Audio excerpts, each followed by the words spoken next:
Hello students, यदि आपको मेरे वीडियोस पसंद आ रहे हैं तो सब्सक्राइब बटन को प्रेस करके मेरे चैनल को सब्सक्राइब कर लें और बेल बटन को प्रेस कर दें ताकि मेरे नए वीडियोस के आने की सूचना आपको तुरंत मिल जाए।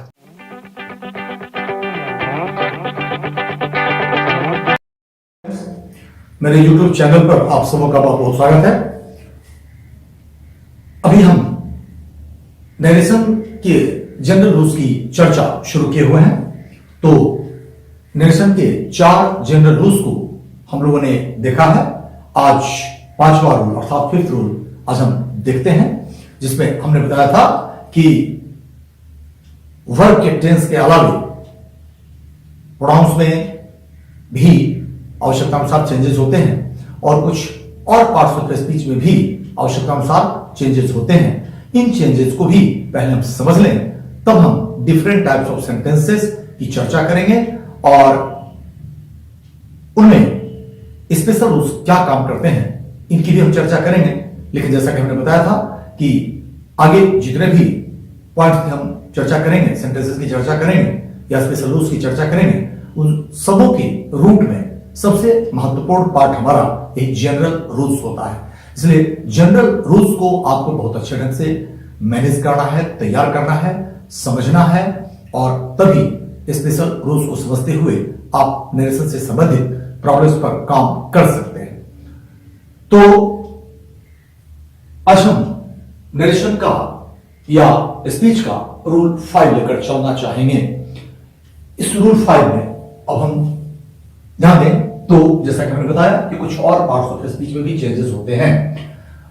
और जैसे हम लेकर चले कि दिस, तो ध्यान रखना है कि दिस का प्रयोग प्रोनाउन और एडजेक्टिव दोनों रूपों में होता है। उसी तरह से यदि हम कहें दीज, तो दीज का प्रयोग प्रोनाउन और एडजेक्टिव दोनों रूपों में होता है और आवश्यकता अनुसार दिस के बदले हम लोग दैट का प्रयोग करते हैं और दीज के बदले हम लोग दोज का प्रयोग करते हैं। तो सामान्य भाषा में समझने के लिए हम लोग कहते हैं कि दिस को दैट में बदल दिया जाता है, दीज को दोज में बदल दिया जाता है ना। जबकि ये सब अपने आप में इंडिपेंडेंट वर्ड्स हैं, स्वतंत्र वर्ड्स हैं। उसी तरह ध्यान रखिएगा कि कुछ हम एडवर्ब्स ऑफ टाइम की बात करें, अर्थात टाइम भी चेंज करता है। अब जैसे ध्यान रखिएगा कि यदि हम नाउ का प्रयोग करते हैं तो यह आवश्यकता अनुसार दिन में बदलता है या कहेंगे नाउ के बदले दिन का प्रयोग हो जाता है। उसी तरह से ध्यान रखना है कि यदि हम कहें टुडे, तो ये दैट डे में बदलता है, टुडे के बदले दैट डे का प्रयोग हो जाता है। और एक आध सावधानी और बरतिएगा, चूंकि एग्जामिनेशंस में प्रॉब्लम्स में हमने देखा है कि विगत परीक्षाओं में गलत एडवर्ब्स ऑफ टाइम भी आपको दे दिया जाता है। जैसे आज के लिए हम लोग टुडे का प्रयोग करते हैं, तो यदि कहना हो आज सुबह, तो जानकारी के अभाव में अक्सर हम लोग कह देते हैं टुडे मॉर्निंग। आज दोपहर अक्सर हम लोग कह देते हैं कि टुडे आफ्टरनून। और उसी तरह से यदि कहना हो आज शाम, तो हम लोग कह देते हैं टुडे इवनिंग। तो ध्यान रखिएगा कि टुडे मॉर्निंग का प्रयोग करके विगत परीक्षाओं में कभी प्रश्न पूछा भी है। तो यहां आपसे उम्मीद करता है कि आज के लिए टुडे तो होता है, लेकिन आज सुबह के लिए टुडे मॉर्निंग, उसी तरह से टुडे आफ्टरनून, टुडे इवनिंग ये नहीं होता है। एक चीज ये भी ध्यान रखिएगा, है ना, कि कभी भी टुडे मॉर्निंग, टुडे आफ्टरनून दे रहा है, इसका मतलब गलत एडवर्ब ऑफ टाइम का प्रयोग किया हुआ है और आपसे उम्मीद करता है कि ये नहीं होता है। ये आपको पता है कि नहीं? तो ध्यान रखिएगा कि यदि हम कहते हैं आज सुबह, तो यहां टुडे का प्रयोग नहीं होता है, इसके बदले दिस शब्द का प्रयोग होता है और इसको हम लोग कहते हैं this morning, this afternoon, this evening, ये कहते हैं। ठीक है, तो सबसे पहले इस पर क्लियर हो, तब फिर आगे बढ़ेंगे। तो जैसे टुडे दैट डे बन गया और टुडे के बदले यहां दिस का प्रयोग हो गया, और पहले हम आपको बता चुके हैं कि दिस के बदले दैट का प्रयोग होता है। इसका मतलब हुआ कि this morning, this afternoon, this evening, इनके लिए हमको प्रयोग करना पड़ेगा दैट, केवल दिस को आप दैट कर दीजिए, बाकी मॉर्निंग, उसी तरह से आफ्टरनून और इवनिंग जो का क्यों रह जाएगा।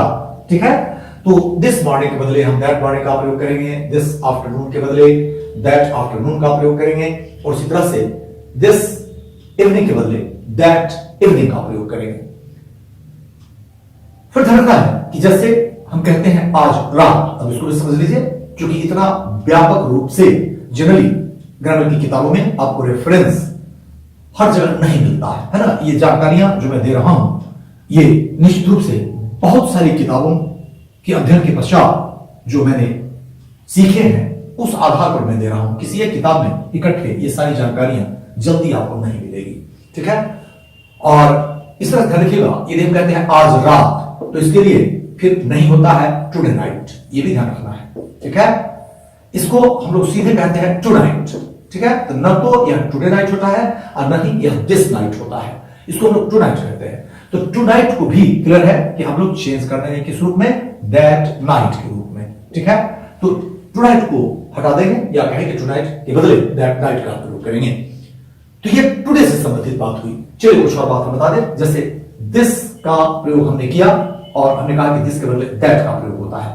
तो इसका मतलब यह हुआ कि कुछ और टाइम एक्सप्रेशन हम ले रहे हैं। जैसे हमको कहना होता इस सप्ताह, ध्यान रखिएगा, तो इसके लिए हम लोग कहते हैं दिस वीक। उसी तरह से यदि कहना होता इस माह तो हम लोग कहते हैं दिस मंथ। इस साल तो इसको हम लोग कहते हैं दिस ईयर। अब बात भी आपको बिल्कुल समझ में आनी चाहिए कि वीक मंथ ईयर को तो कुछ नहीं करेंगे, हम करेंगे किसको, कि दिस को केवल दैट कर देंगे, अर्थात यहां दैट कर देंगे और दैट के साथ जैसे यहां वीक मंथ ईयर दिया हुआ है उसी तरह से यहां भी हम लोग इसको वीक कर देंगे, इसको मंथ कर देंगे और इसको ईयर कर देंगे। तो हम समझने की कोशिश करें तो दिस वीक के बदले दैट वीक, दिस मंथ के बदले दैट मंथ, दिस ईयर के बदले दैट ईयर, ये हम लोग प्रयोग में लेंगे, ये ध्यान रखना है। तो जो नजदीकी का टाइम हुआ उसके संबंध में ये बातें हुई कि कैसे हम लोग इनमें परिवर्तन करेंगे। इस तरह से ध्यान रखिएगा कि यदि आप कहते हैं टुमारो, अब इसको थोड़ा आप लेकर चलें, आने वाला कल, टुमारो, तो ध्यान क्या है कि इसको या तो हम लोग कह देते हैं ऑन द मॉरो,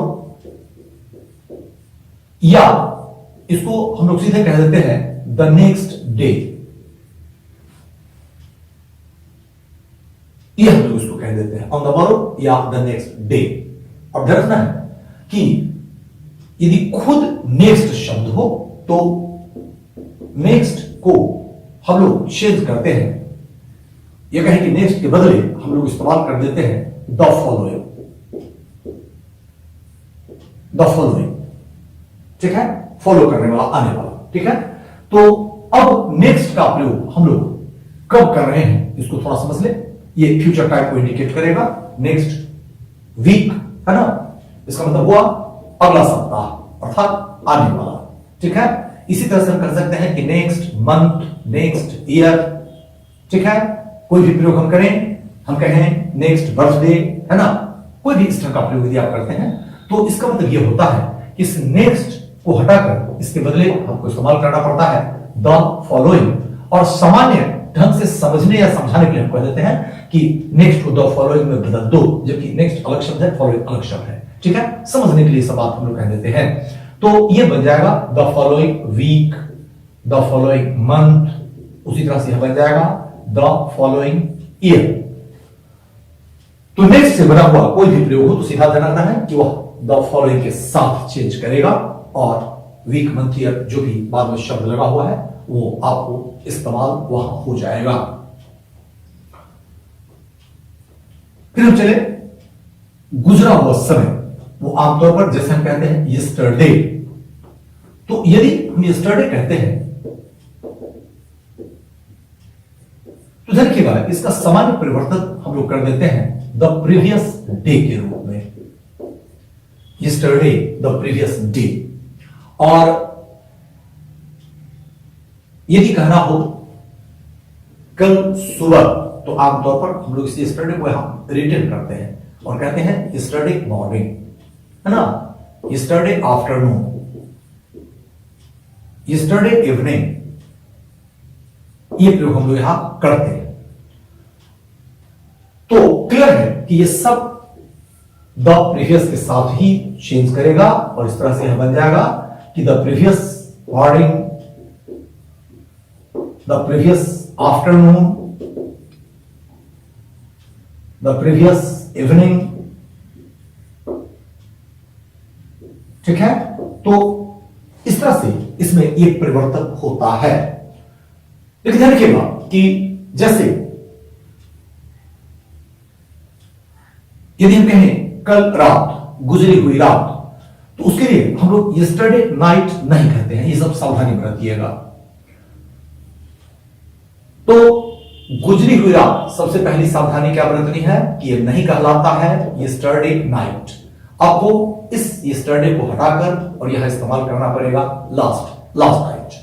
ठीक है, तो लास्ट भी ध्यान रखिएगा, यदि लास्ट शब्द है तो ये द प्रीवियस में चेंज करता है। जैसा कि हमने देखा यस्टरडे वो द प्रीवियस में बदल गया, उसी तरह ध्यान रखिएगा कि लास्ट गुजरा हुआ समय का बोध कराता है और लास्ट को हमेशा हम लोग हटाकर इसके बदले इस्तेमाल करते हैं द प्रीवियस। अर्थात यदि हमको दिखाई पड़ता है लास्ट नाइट, इसी तरह से कुछ और वर्ड्स हम यहां ले रहे हैं, जैसे हम कहते हैं कि last week, last month, last year. तो लास्ट हमने कहा कि द प्रीवियस में बदलता है। ठीक है, तो जिस तरह से यहां लास्ट नाइट है और इसको हम लोग कहते हैं कि the previous night, the previous night, उसी तरह से यहां लास्ट वीक, मंथ, ईयर जो भी है, इस लास्ट को केवल हम चेंज करेंगे और ये हमारा बन जाएगा द प्रीवियस, और बाकी ये आपका वीक, मंथ, ईयर आदि जो का त्यों रह जाता है। तो लास्ट वीक के बदले the previous week, last month के बदले the previous month, last year के बदले द प्रीवियस ईयर का प्रयोग हम करते हैं।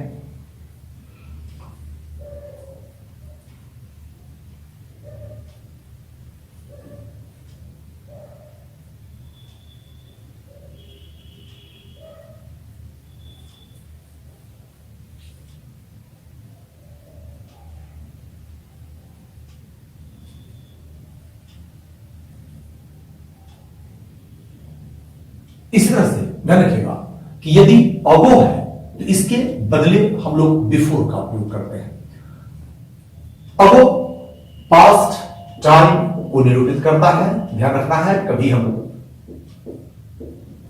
कंजंक्शन में समझाए हुए हैं इसको। थोड़ा एगो और बिफोर में डिफरेंस कंजंक्शन का यदि आप देख लें तो आपको रिकॉल हो जाएगा कि हमने बताया था कि वो आमतौर पर पास्ट टाइम को निरूपित करता है और बिफोर सामान्य तौर पर एगो के बदले ध्यान रखना है पास्ट ऑफ द पास्ट में इस्तेमाल होता है, जबकि हमने कंजंक्शन में बताया है कि बिफोर अकेले या नेवर के साथ, एवर के साथ, प्रेजेंट परफेक्ट में भी इस्तेमाल होता है। तो पास्ट में यदि एगो का प्रयोग है और इसके बदले इस्तेमाल हमको करना है तो धन के एगो के बदले बिफोर का प्रयोग हो जाता है।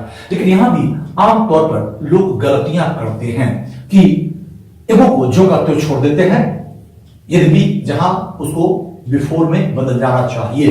ठीक है, तो ये कुछ बहुत महत्वपूर्ण शब्द या शब्द समूह हैं जिनमें परिवर्तन होते हैं और इन परिवर्तनों को भी आपको ध्यान में रखना पड़ेगा। अब जस्ट एक दो उदाहरण हम ले रहे हैं, ठीक है, लेकिन उसके पहले का शब्द और हम चर्चा कर दें, जैसे कम। ध्यान रखिएगा, कम को हमेशा तो नहीं लेकिन कहा जाता है कि गो में इसको बदलना चाहिए। अब देखिए यहां दो तीन बातें हैं। अब जैसे अब कोई व्यक्ति ही सेड टू मी, समझिए, he said to me she wants to come here. ठीक है, तो ध्यान रखिएगा कि हियर ये पॉइंट भी हम ले लें। हियर को आमतौर पर हम लोग देर में बदलते हैं, ठीक है, लेकिन परिस्थिति अनुसार कभी कभी कम कभी रह सकता है और हियर हियर ही रह सकता है। अब ध्यान देना है। अब जैसे प्लेस चेंज नहीं है, अब ये बात कब होगी, ये बोलचाल व्यवहार में ये सब बातें लागू होनी शुरू हो जाएगी।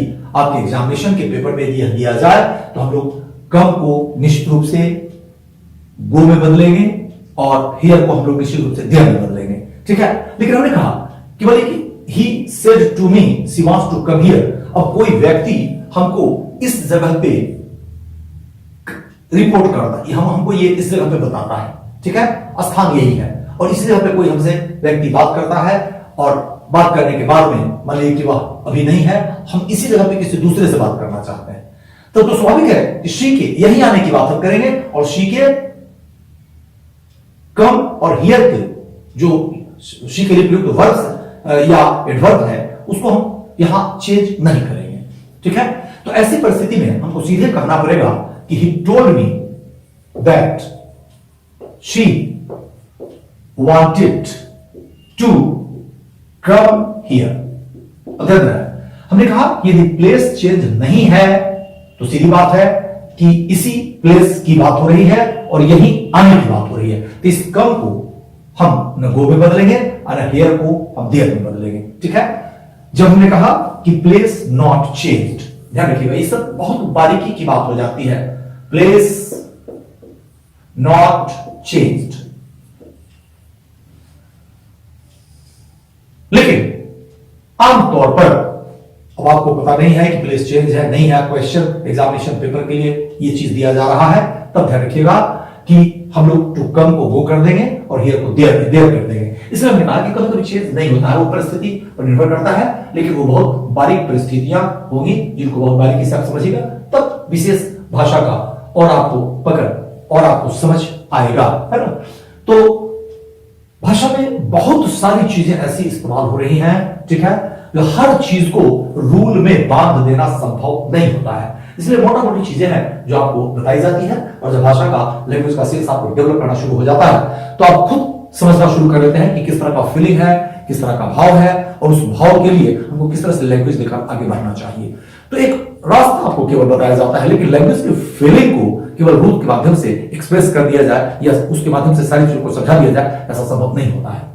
तो अब मान लीजिए कि प्लेस चेंज है, आपको एग्जामिनेशन के पेपर में ये दे दिया है, ठीक है, तब हम सीधे उसको he told me that she wanted, और टू कम को हम लोग यहां कर देंगे टू गो, और हियर को कर देंगे देयर। तो व्यक्तिगत इस्तेमाल में आप कैसे सेंटेंस को लेते हैं वो एक अलग चीज कभी कभी हो जाता है, और कभी कभी क्या होता है कि परीक्षाओं में जो चीजें हैं वहां फिर स्टैंडर्ड जो चलता है उसके हिसाब से हम लोग को इस्तेमाल करना पड़ता है। तो सीधा यहां हम लोग कम को गो कर देंगे और हियर को देयर कर देंगे, ठीक है।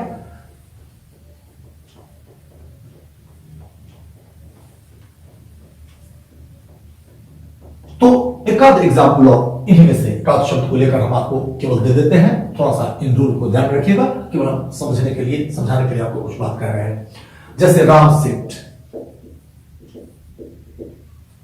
Mohan went to America a month ago. अब ध्यान रखना है, तो अब और बिफोर हमने कंजंक्शंस में जैसा कि हमने बताया कि हम समझाए हैं, ठीक है। और वेट जो है हम ध्यान दें ये पास्ट की घटना है, अर्थात इसमें सिंपल पास्ट का प्रयोग है, ठीक है, ये सिंपल पास्ट है, और सिंपल पास्ट के लिए अर्थात पास्ट टाइम के लिए इस्तेमाल हो रहा है अब, है ना, ये पास्ट टाइम बता रहा है। और इनडायरेक्ट नरेशन में जब हम चलेंगे तो आपको फिर हम इसी जगह पे इसको यदि ले लें सेंटेंस को, राम सेड दैट, अब राम ने कहने का काम किया, हम नोटिस करें तो Mohan went to America a month ago, इसका मतलब क्या हुआ कि राम ने जिस समय कहा उसके एक माह पहले मोहन के अमेरिका जाने का काम हो चुका था।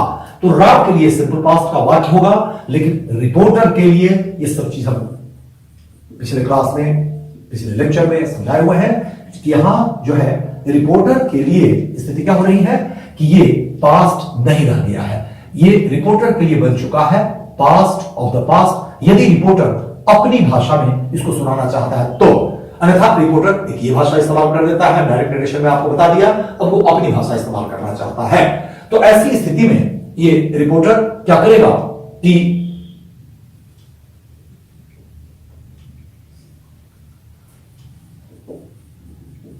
इनडायरेक्ट नरेशन में रिपोर्टर कहेगा कि राम सेड दैट, और हम ध्यान दें तो मोहन वेंट, अब ये सिंपल पास्ट है और सिंपल पास्ट पास्ट परफेक्ट में बदल जाता है, ये हम आपको बताए हुए हैं। इसका मतलब क्या हो जाएगा कि Ram said that Mohan had gone, to America, ध्यान रखना है।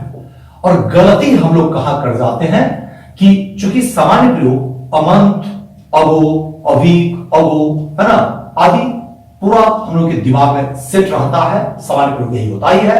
तो कुछ लोग ये गलती कर बैठते हैं कि यहां भी अमंत, अगो कर देते हैं, ठीक है। तो ये आपका नरेशन के हिसाब से और अगो बिफोर के प्रयोग के हिसाब से ये सेंटेंस आपका गलत हो रहा है, क्योंकि हमने कहा कि अगो पास्ट टाइम को इंडिकेट करता है, निरूपित करता है, जबकि हमारी घटना जो है इनडायरेक्ट नरेशन के अनुसार ये हैड गॉन पास्ट नहीं है, ये पास्ट ऑफ द पास्ट है, ठीक है, पास्ट का पास्ट है ये। और पास्ट के पास्ट के लिए अगो का प्रयोग नहीं होता है, बल्कि ये अपने साथ बिफोर ले लेता है, ठीक है। तो इस तरह से सेंटेंस इनडायरेक्ट नरेशन में हमारा बनेगा कि Ram said that Mohan had got to America a month before, न कि अ मंथ अगो, ठीक है। उसी तरह से दिया था कि Ram said Mohan will go to America next month. चलिए का सेंटेंस और हम ले लेते हैं। Ram said Mohan will go to America next month, ठीक है। तो पिछले क्लास तक में हमने केवल समझा था कि वर्ब में कैसे चेंजेस होंगे, प्रोनाउंस में कैसे चेंजेस होंगे, है ना। अब सम्मिलित रूप से कुछ और चीजों को यहां हम ले रहे हैं, ठीक है। तो इसमें हम नोटिस करें तो विल का प्रयोग है और यहां नेक्स्ट मंथ टाइम दिया हुआ है, ठीक है। तो वर्ब तो हमको समझ में आ गया कि सिंपल फ्यूचर है ये, ठीक है। और टाइम जो है वो एडवर्ब ऑफ टाइम कहलाएगा। नेक्स्ट मंथ कोई भी टाइम बताने वाला शब्द या शब्द समूह ग्रामर के टर्म में एडवर्ब ऑफ टाइम कहलाएगा, सीधा याद रखिएगा, ठीक है। तो हमारा एडवर्ब ऑफ टाइम है। अब इसको इनडायरेक्ट वे हम बनाना चाहेंगे तो सेंटेंस फिर हमको क्या दिखाई पड़ेगा, राम सेड दैट मोहन, और यहां विल के बदले हमको इस्तेमाल करना पड़ेगा वुड गो। तो विल के बदले वुड हो गया और आगे टू अमेरिका जो का त्यो रह जाएगा। और मंथ में कोई परिवर्तन नहीं करना है, हमको परिवर्तन करना है नेक्स्ट में, ध्यान रखिएगा। इसलिए इस नेक्स्ट को हम कर देंगे द फॉलोइंग, और इस मंथ को हम लोग एज इट इज छोड़ देंगे और कहेंगे द फॉलोइंग मंथ, ठीक है। तो इस तरह से सेंटेंस बन गया कि Ram said that Mohan would go to America the following month. तो इस तरह से यदि आप हर शब्द को समझने की कोशिश कीजिए और जानकारी आप डेवलप रखिए कि किस परिस्थिति में नरेशन में कैसे हमको चलना है, तो ये 5 जनरल रूल्स बहुत बढ़िया से आपको पहले तैयार रखना पड़ेगा, ठीक है। और ये धीरे आप तैयार कर लेते हैं, तब अगले लेक्चर में हम सबसे पहले आपको बताएंगे कि सेंटेंसेस के जो 5 प्रकार होते हैं, असर्टिव, इंट्रोगेटिव, इंपेरेटिव, ऑप्टेटिव और एक्सक्लेमेटरी, ठीक है। इनमें से सबसे पहले हम लोग असर्टिव सेंटेंसेस को समझने की कोशिश करेंगे अगले लेक्चर में, ठीक है। तो आज डिस्कशन यहीं छोड़ेंगे। आप लोग देखिए वीडियो, यदि फायदा हो रहा है तो देखिए, ठीक है। और जैसा कि हर वीडियो के अंदर हम कहते हैं, यदि वीडियो आपको अच्छे लगते हैं तो आप निश्चित रूप से लाइक करें, शेयर करें, सब्सक्राइब करें और अपने कमेंट्स भी अवश्य लिखें। तो आज यहीं तक, थैंक्स।